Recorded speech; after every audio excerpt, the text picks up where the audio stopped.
Oke, halo semuanya. Kenalin aku Razan dari Sistem Informasi dengan NRP terakhir 174. Jadi pada kesempatan ini, aku bakal bahas mengenai Supply Chain Management atau biasa disingkat dengan SCM. Nah, Supply Chain Management menurut O'Brien merupakan sebuah sistem lintas perusahaan berbasis teknologi yang mendukung dan mengelola hubungan antara organisasi utama dengan suppliernya, pelanggannya, dan juga partnernya. Nah, tujuan akhir dari SCM ini adalah meningkatkan hubungan bisnis yang cepat, efisien, dan juga murah. Dalam konteks SCM, terdapat dua konsep utama, yaitu upstream, yang mengatur hubungan antara produsen dengan pemasok, dan downstream, yang mengatur hubungan antara produsen dengan pelanggan. Nah, gimana sih flow dari supply chain itu sendiri? Nah, di dalam supply chain sendiri terdapat tiga flow utama, yaitu adalah information flow, yaitu aliran informasi yang melibatkan data yang bergerak dari pelanggan ke pemasok, termasuk data penelitian pasar, jadwal produksi, dan desain rekayasa. Selanjutnya, ada material flow, yaitu aliran materi yang melibatkan bahan baku atau produk yang bergerak dari pemasok ke produsen, lalu distributor ke pelanggan. Yang terakhir nih, ada money flow, aliran uang yang bergerak dari pelanggan ke pemasok, dan juga sebaliknya. Supply chain management ini akan membantu perusahaan untuk menentukan apa saja sih supply yang dibutuhkan, berapa jumlahnya, bagaimana supply tersebut diproses, dan bagaimana pengirimannya menuju ke pelanggan. Nah, peran SCM sendiri itu ada banyak. Salah satunya, menentukan kebutuhan pasokan yang dibutuhkan untuk memenuhi permintaan pelanggan, meningkatkan efisiensi rantai pasok, dan mengurangi biaya operasional, mengelola persediaan dengan baik sehingga produk akan selalu tersedia ketika dibutuhkan, dan juga mengoptimalkan alur produksi dan pengiriman sehingga waktu pengiriman lebih cepat. Nah, pada akhirnya, SCM ini memiliki beberapa tujuan.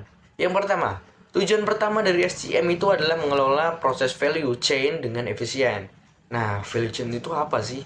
Value chain itu adalah pertambahan nilai dalam rantai pasok yang terjadi saat produk berpindah dari suatu tahap ke tahap berikutnya. Misalnya nih, dari permasok ke produsen, nilai produk bisa bertambah karena mengalami perubahan bentuk atau penambahan fitur.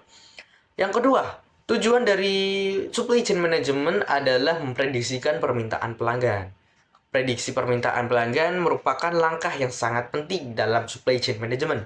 Ada dua jenis supply chain management yang berbeda, yaitu push and pull, yang mempengaruhi bagaimana sih perusahaan akan merencanakan produksi berdasarkan prediksi permintaan pelanggannya. Push, produksi dilakukan sebelum adanya pesanan nyata. Berdasarkan prediksi ini, bersifat proaktif dan juga membantu menghindari keterlambatan pengiriman. Namun, ada resikonya nih. Barang yang tidak sesuai dengan jumlah prediksi akan tidak dapat terjual. Yang kedua adalah pull. Produksi dilakukan hanya setelah ada pesanan dari pelanggan. Ini akan bersifat reaktif dan akan menghindari resiko persediaan yang tidak terjual, tetapi bisa mengakibatkan waktu tunggu yang lebih lama. Tujuan yang ketiga adalah kontrol inventory.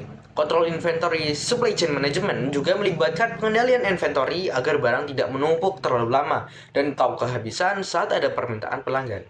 Tujuan yang keempat dari SCM yang adalah menerima feedback dari supply chain management itu sendiri. Nah, jadi SCM juga bertujuan untuk menerima masukan dan umpan balik dari pemasok. Ini akan membantu perbaikan berkelanjutan dalam rantai pasok dan juga hubungan antara pemitra bisnis dengan perusahaan. Nah, seperti itulah supply chain management. Jadi, di dalam lingkungan bisnis yang kompetitif, SCM akan memainkan peran yang sangat penting dalam menjawab kebutuhan pelanggan dengan efisien dan efektif. Sekian penjelasan dari saya mengenai supply chain management. Sekian dari saya dan terima kasih.